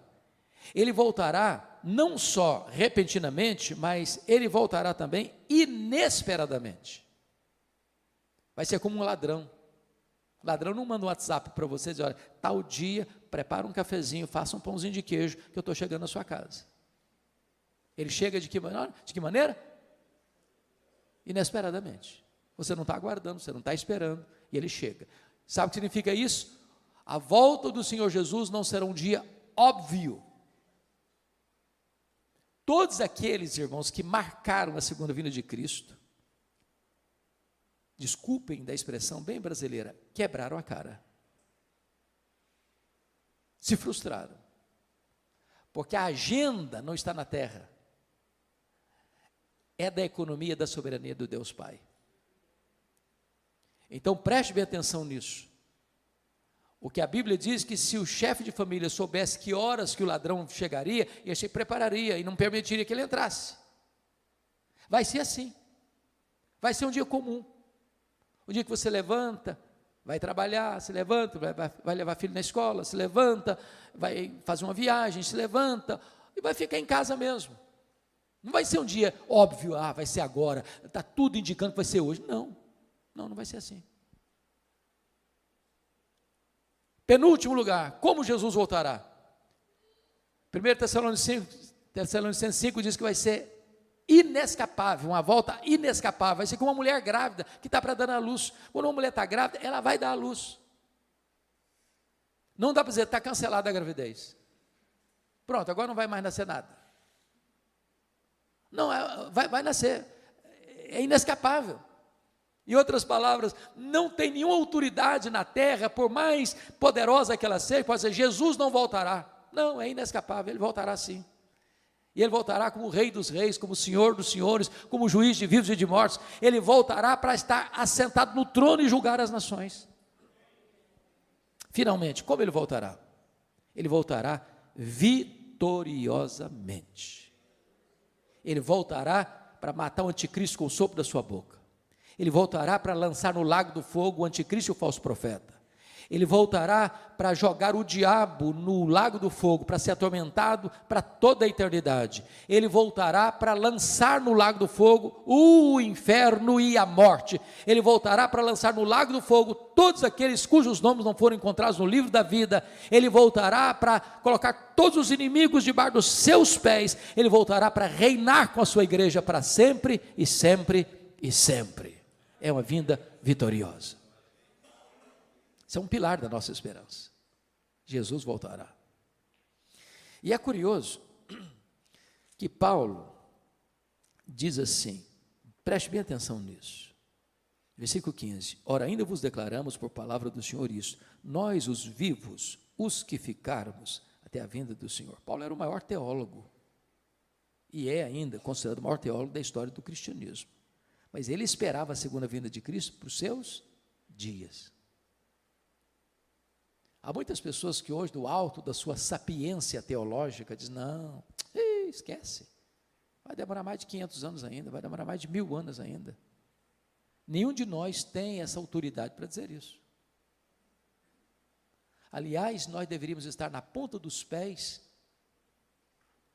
na linguagem de Pedro, na segunda carta, capítulo 3, aguardando e apressando o dia da vinda do Senhor, e dizendo, Maranata, ora vem, Senhor Jesus.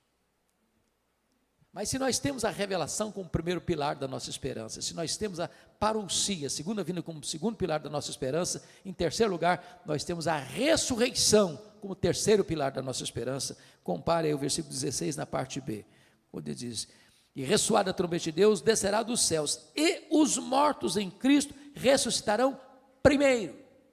A grande pergunta é, primeiro em relação a quem? Porque é uma vertente teológica que diz que ressuscitarão primeiro em relação aos outros mortos não crentes, mas não é isso que Paulo está tratando, não é disso que ele está falando. Ressuscitarão primeiro em relação aos que estiverem vivos, porque segue o texto, depois nós os vivos, os que ficarmos. Então preste bem atenção aqui numa coisa importante. Quando um crente morre, estou falando crente salvo, não é crente nominal, não deveria existir desespero, porque quando um crente morre, ele já começa imediatamente, está lá em Hebreus 12, que o Espírito é aperfeiçoado para entrar na glória. Já imediatamente ele começa a desfrutar do céu, conscientemente, não fica dormindo, não fica num limbo, já começa a reinar com Cristo, conforme Apocalipse 20.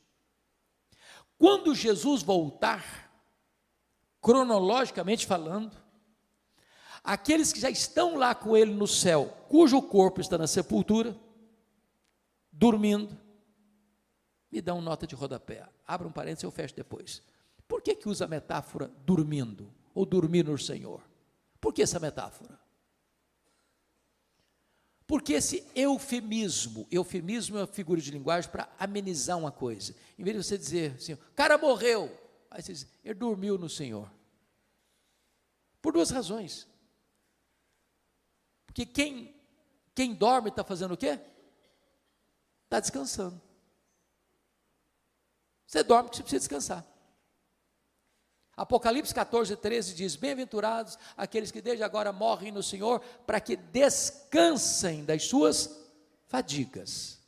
Segunda razão porque usa a figura do dormir, porque quem dormiu vai acordar, se não acordou não dormiu, morreu.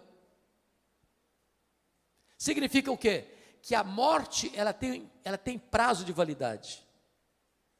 Vai chegar um momento que a morte vai ser interrompida pela ressurreição. Os mortos vão ouvir a voz de Jesus e vão sair dos túmulos, uns para a ressurreição da vida, outros para a ressurreição do juízo, dando claramente a entender que não vai ter duas ressurreições, uma de crente e outra de descrente, vai ser uma única ressurreição, de crentes e descrentes, ao mesmo tempo. Quando Jesus voltar. Bom, voltando então à ressurreição dos mortos, ele está falando de ressurreição dos mortos, primeiro em relação aos que estiverem vivos, porque aqueles que virão com Jesus, que estão lá desde Abel, voltarão com Jesus, aquela alma que já está glorificada, que já está reinando com Cristo, e agora este corpo que acabou de ressuscitar, com características específicas, corpo imortal, incorruptível, poderoso, glorioso, espiritual, celestial, semelhante ao corpo da glória do Senhor Jesus. Aquela alma agora então entra dentro deste corpo que está glorificado. Agora sim a glorificação está plena, completa, e então estaremos para sempre com o Senhor. Os que estiverem vivos não podem subir do jeito que nós temos, um corpo mortal e corruptível. Então, 1 Coríntios 15 diz que seremos transformados e arrebatados com um corpo de glória, para estarmos para sempre com o Senhor. Mas a questão é, como é que vai ser o corpo da ressurreição? Paulo não trata aqui, mas Paulo trata desse assunto lá em 1 Coríntios capítulo 15. Eu queria que você fosse rapidinho comigo para lá. 1 Coríntios 15. Por favor, olha aí. Aliás, essa é a pergunta que eu mais escuto como pastor. Como é que vai ser o nosso corpo? Como é que vai ser o nosso corpo? Etc e tal. Aqui Paulo responde isso de forma muito clara. 1 Coríntios 15, a partir do verso 35. Mas alguém dirá, como ressuscitam os mortos? Em que corpo vem? Paulo responde, ironizando com eles, insensatos, ou insensato. Você está fazendo uma pergunta muito óbvia. E aí ele vai usar 3 figuras para mostrar para nós como será o nosso corpo.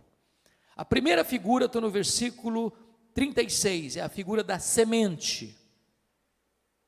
A segunda figura está no verso 39, é a figura da carne. A terceira figura está no verso 40, a figura dos corpos celestiais. Então vamos dar uma olhadinha nisso? O que Paulo está dizendo no versículo 36 é o seguinte, que quando um crente morre, o corpo dele é uma semente. Quando você semeia na terra uma semente de milho, de feijão, de soja, o que vai brotar dali tem a mesma natureza, mas não é a mesma coisa.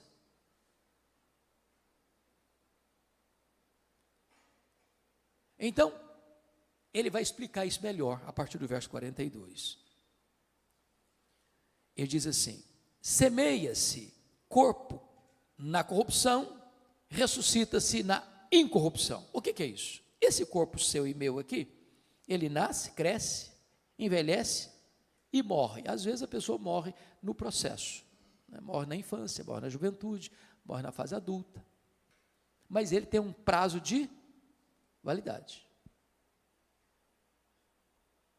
Esse corpo nosso aqui fica velho, cansado, senil, caquético e morre. Esse corpo aqui tem fraquezas que vão se avolumando. Por exemplo, nós temos fraquezas físicas, querendo ou não, o tempo vai esculpindo em nosso rosto algumas rugas indisfarçáveis. Falando baixinho, as mulheres são mais espertas do que os homens. Elas driblam isso um pouco melhor com um bom cosmético. Às vezes se acorda de manhã, é um caos. Depois de um bom cosmético, vira um cosmos. Daqui a pouquinho a cirurgia plástica ajuda muito. Mas chega uma hora que ainda que o famoso cirurgião plástico Pitangui ressuscitasse dos mortos, não teria mais jeito. As mãos já estão trôpegas, os joelhos bambos, as pernas fracas, os olhos embaçados. E diz os entendidos que cada fio de cabelo branco que brota na sua cabeça é a morte chamando você para um duelo. Eu acho que até um exército acampado ao meu redor. Temos fraquezas físicas. Os seus fugiram todos, mas a barba está aí para não deixar você escapar. Temos fraquezas emocionais. Há momentos na vida que você se desespera. E você nem consegue chorar, você só consegue gemer e dizer, meu Deus, eu não aguento mais. Temos fraquezas morais. Você e eu já prometemos para Deus, com lágrimas nos olhos, meu Deus, eu não vou cometer mais esse erro. Eu não vou cometer mais esse pecado. E daqui a pouco você se flagra cometendo o mesmo erro, o mesmo pecado. Não é porque faltou para você sinceridade, não, faltou para você poder. Somos fracos.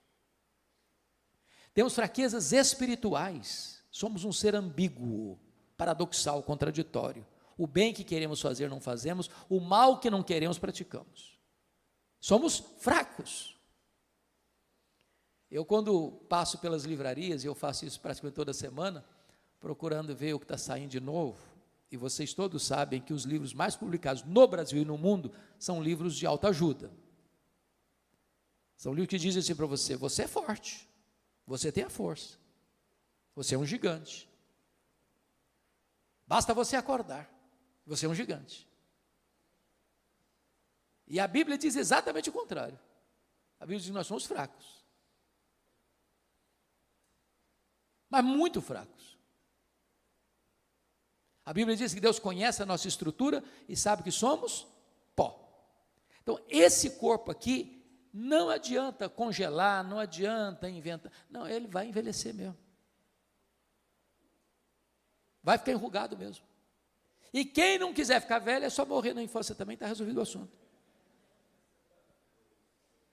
Então, a semente que você joga é de um corpo corruptível. Mas o que vai brotar da sepultura na ressurreição é um corpo incorruptível. Não vai ficar velho, não vai ficar cansado, não vai ficar doente, não vai ter defeito físico, não vai ter estresse.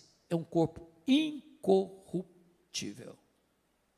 Segundo lugar, olha o que está acontecendo no verso 42. Semeia-se em desonra, ressuscita-se em glória. Ô irmãos, vocês que são crentes há muito tempo, os pastores aqui presentes, quantas vezes você e eu já visitamos um crente querido numa CTI de hospital, já há anos internado. Maurício está aqui, e seu vovô, irmão tão querido, Lair Boechat. Quantos anos, Maurício, você ficou 7 anos em coma. 7 anos em coma.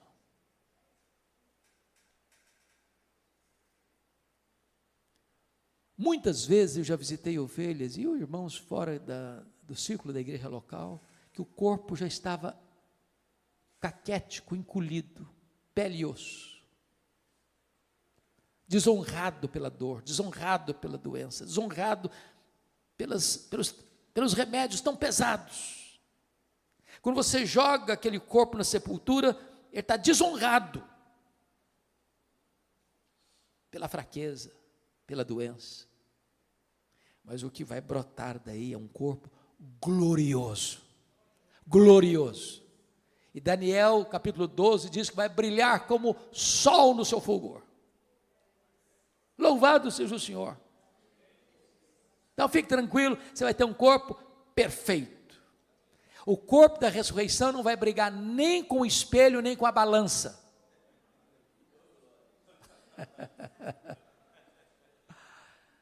Terceiro, olha o versículo 43. Semeia-se em fraqueza, ressuscita-se em poder. Eu acho incrível, irmãos, o ciclo da vida. Nasce um bebê, pensando lá na roça. Eu fui criado na roça, então alguns aqui também, possivelmente, de igual modo. Nasce um bezerro lá no pasto, Ele nasce meio tronchozinho. Daqui a pouquinho, o bichinho já está de pé. Daqui a pouquinho já está mamando. Daqui a pouquinho já está correndo. Nasce uma criança. É 100% dependente. Chega um ano, totalmente dependente. E aí, de repente, cresce, começa a andar, começa a correr. De repente, um adolescente, vaidoso, um jovem com os músculos tonificados. Daqui a pouquinho já está adulto, já está andando mais assim, mais moderadamente. Daqui a pouquinho já não corre mais. Daqui a pouquinho os passos já estão mais lentos. Daqui a pouquinho está precisando de uma muleta. Daqui a pouquinho está precisando de uma cadeira de rosa. Daqui a pouquinho está precisando de uma maca. Daqui a pouquinho já está, mais do que um bebê, totalmente dependente de novo.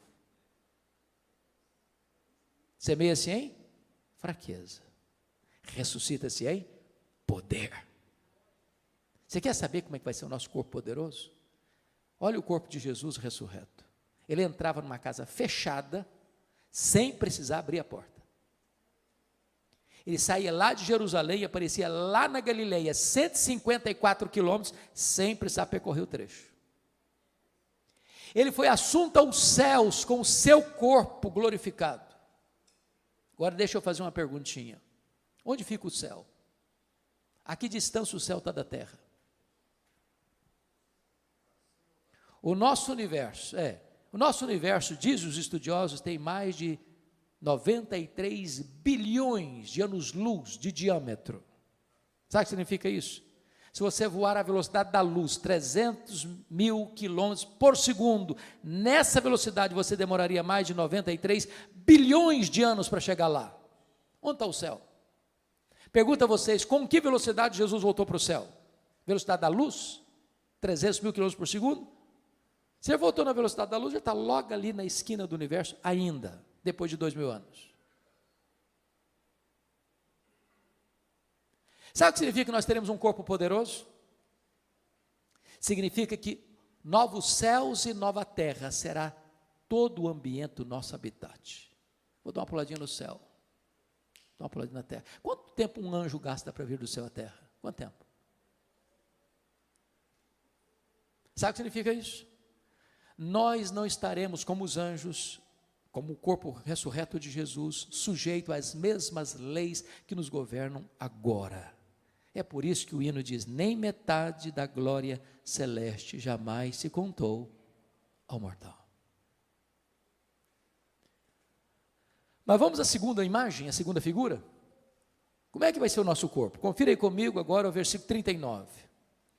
Nem toda a carne é a mesma, porém uma é a carne dos homens, outra é a carne dos animais, a outra a carne das aves, a outra a carne dos peixes. Uai, Paulo, eu não estou te entendendo agora. Será que Paulo está dizendo aqui que também os animais, as aves e os peixes vão ressuscitar? É disso que ele está tratando?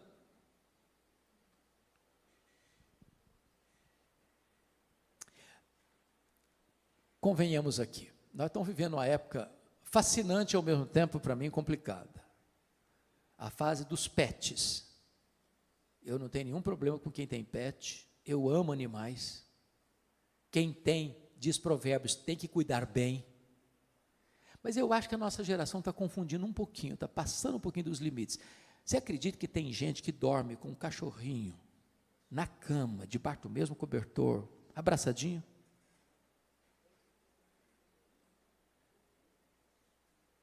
Eu estava num voo internacional há uns 3 anos, lá em Washington, vindo para o Brasil. E eu estou sentado e chega um casal muito bonito, um rapaz e uma moça, muito bonitos, com um cachorro grandão, sentado na minha frente. Daqui a pouquinho o rapaz disse assim para a moça, fique aqui que eu vou comprar uma Coca-Cola. O lugar que vendia Coca-Cola ficava a uns 10 metros de onde estavam sentados. Quando o rapaz saiu, a moça lascou um beijo na boca do cachorro, mas daquele beijo cinematográfico. E eu fiquei olhando espanto, falei, meu Deus, mas é muito mau gosto dessa menina. Está doido, senhor.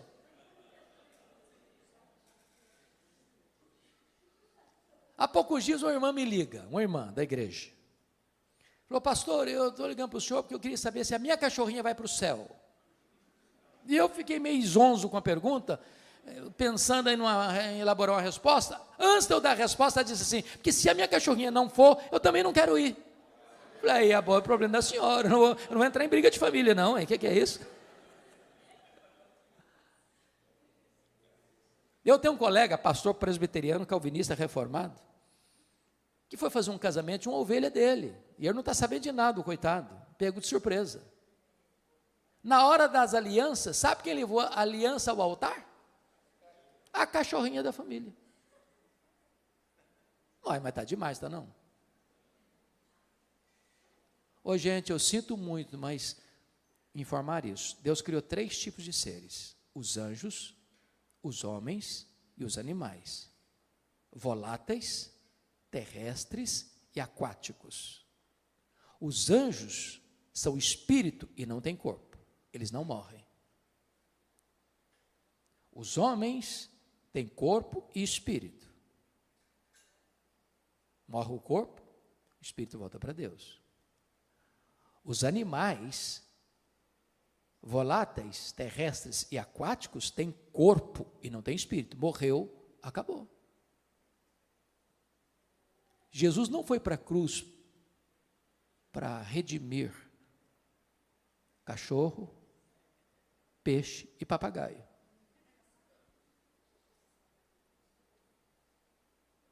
Está claro isso? Então, deixa eu ilustrar, para entender bem o que Paulo está dizendo. Um é a carne dos homens, outro é a carne dos animais, outro é a carne das aves, outro é a carne dos peixes. O que ele está querendo dizer? Então, eu vou ilustrar para você entender o que Paulo está querendo dizer. Imagine você que numa família que vai se perpetuar, essa família tem um cachorrinho de estimação, essa família tem um papagaio de estimação, e esta família tem um peixe lá no aquário de estimação, certo? Agora imagine você que morre o cachorrinho da família.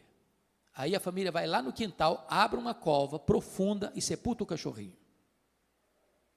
100 anos depois, morre o papagaio. A família vai lá na mesma cova, abre a cova, o que tem lá dentro? Pode o quê? Pode cachorro.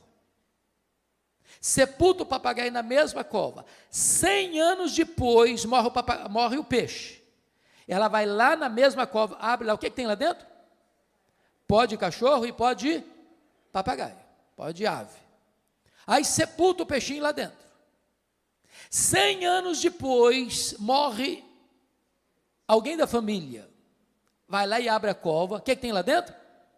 Pode cachorro, pode papagaio, pode peixe. Aí sepulta a pessoa lá dentro da mesma cova. 100 anos depois, morre outra pessoa da família, vai lá e abre a cova. O que tem lá dentro? Pode cachorro, pode papagaio, pode peixe, pode gente, pode homem. E na hora que Jesus voltar, como é que vai ser? Está tudo misturado, é pó, tudo é pó, tudo é pó. Tudo é pó. Como é que vai ser então? Vai ressuscitar tudo junto? Vai ressuscitar pó de cachorro, vai voltar a ressuscitar pó de papagaio, pó de peixe, pó de gente? Não. O que Paulo está nos ensinando, um é a carne dos homens, outra é a carne dos animais, outra é a carne dos aves, outra é a carne dos peixes, mas quando Jesus ressuscitar, só pó de gente vai ouvir a voz dele e sair do túmulo. Pastor, como é que fica esse negócio de cremar? Vai comprometer a ressurreição? Eu pergunto a vocês, o que aconteceu nas Torres Gêmeas do dia 11 de setembro de 2001? 3.000 graus centígrados, viraram pó. O que acontece quando uma pessoa é comida por um monstro marinho que vai soltando partículas do corpo dele para milhares de quilômetros mar adentro? Quando Jesus voltar, todos vão ouvir a sua voz. Não importa se apenas uma partícula de pó, o Senhor que criou o universo sem matéria pré-existente é poderoso para ressuscitar o seu corpo de maneira incorruptível, imortal, poderosa, gloriosa, espiritual e celestial. Mas deixa eu terminar. A última figura que Paulo usa, está aí no versículo 40. Também há corpos celestiais e corpos terrestres. Sem dúvida, uma é a glória dos celestiais e outra dos terrestres. Uma é a glória do sol, outra é a glória da lua, outra é a glória das estrelas, porque até entre estrelas e estrela há diferenças de esplendor, pois assim também é a ressurreição dos mortos. O que Paulo está querendo ensinar com aqui? Eu creio, pastor, que ele está falando aqui daquilo que nós chamamos de galardão. Todos vão brilhar, mas nem todos vão brilhar com a mesma intensidade. Uma é a glória do sol, outra é a glória da lua, outra é a glória das estrelas, porque até entre estrela e estrela há diferença de esplendor. Assim também é a ressurreição dos mortos. Está lá em Daniel 12, que quem a muitos conduzir a justiça brilharão como o sol no seu fulgor. Eu acho aqui para nós que tem alguns crentes que vão chegar no céu meio lusco-fusco. Está escrito lá em 1 Coríntios 3, versículos 11 a 15, que ninguém pode lançar outro fundamento além daquele que já foi posto, o qual é Cristo Jesus. E eu, como prudente construtor, edifiquei sobre o fundamento. Agora, quando se edifica sobre o fundamento, você tem que escolher o material. Tem gente que escolhe material nobre, como ouro, prata e pedras preciosas. Outro vai construir com material perecível, como madeira, palha e feno. O fogo provará a obra de cada um. Se a obra de cada um provada pelo fogo permanecer, esse receberá galardão. Mas se a obra de alguém que construiu sobre o fundamento com material perecível e vai ser consumido pelo fogo, esse vai ser salvo, como que através do fogo, mas não receberá galardão. Tem crente que vai entrar no céu com cheiro de fumaça.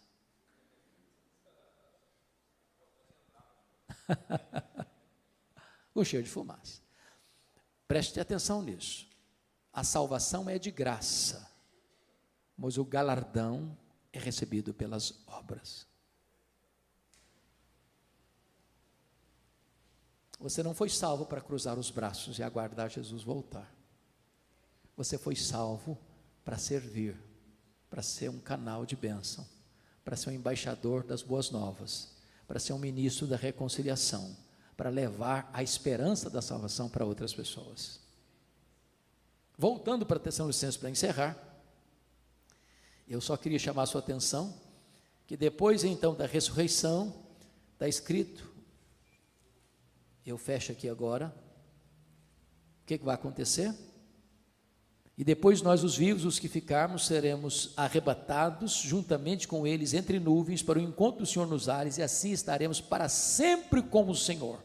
Então, revelação, parousia, ressurreição, reunião, e ele termina dizendo, consolai-vos, pois, uns aos outros, com essas palavras. Ele começa com uma igreja triste, sem esperança, por não conhecer a verdade, e ele termina com consolo, dizendo, agora vocês que foram instruídos na verdade, sejam agentes de consolo para as outras pessoas. Meus irmãos, consolo não é uma coisa que vem de dentro, não é autoajuda. Consolo é aquilo que emana de cima, que emana das Escrituras, que procede da verdade de Deus. Se nós cremos nisso, então não temos motivo para ficar desesperados. Nós temos motivo para sermos consolados e nos tornarmos em consoladores para outras pessoas. Que Deus nos abençoe. Amém.